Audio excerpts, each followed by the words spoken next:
Остичният апарат или остицата е съвкупност от специализирани клетки, които осъществяват газовия обмен. Днес ще гледаме различните видове остица под микроскоп и ще говорим за тяхното устройство.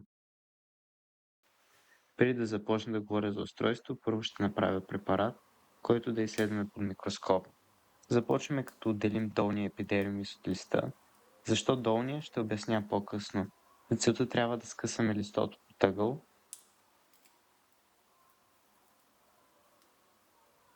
След като отделим епидермиса, отрязваме малко парче, което слагаме на предметно стъкло.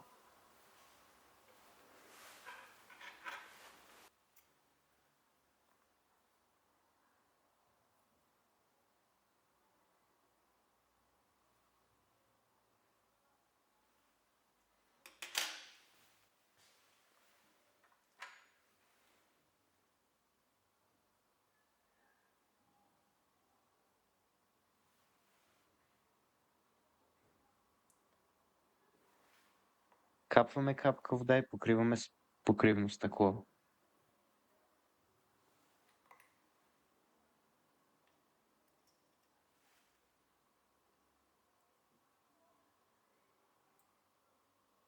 Тъй като не ми се получи от първия път, повтарям процедурата. За да можем да наблюдаваме различни видове устични апарати, съм приготвил препарати от листна пшеница, мускатус, панак, редисканция палида и от зебрина. Започваме с мушкатото. Докато го наблюдаваме, можем да забележим власинки, които се наричат трихоми.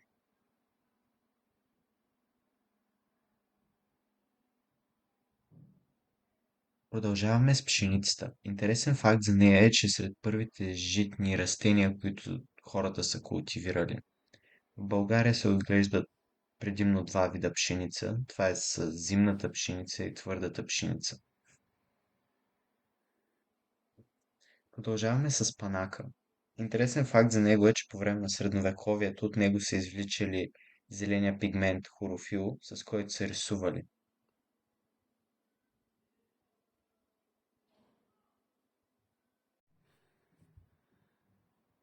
Сега ще разгледаме и традисканция палида и традисканция зебрина.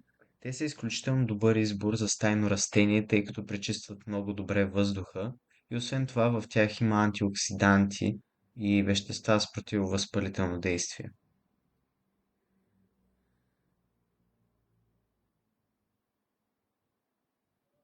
Устичният апарат се състои от две затварящи клетки, които оформят отвор, наречен остеолум. Около устичните клетки се разполагат придружаващи клетки. Формата, броят и разположението им варират при различните растения. Затварящите клетки са с много хоропласти и големи вакуоли. Има тънки стени към придружаващите клетки и дебели към остеолума. Както видяхме, има различни видове устичен апарат, които се различават по броят, разположението и формата на придружаващите клетки. В зависимост от разположението на устицата различаваме различни видове листа. При повечето устиците се разполагат само по долната повърхност, при други от двете страни, при трети само от горната повърхност.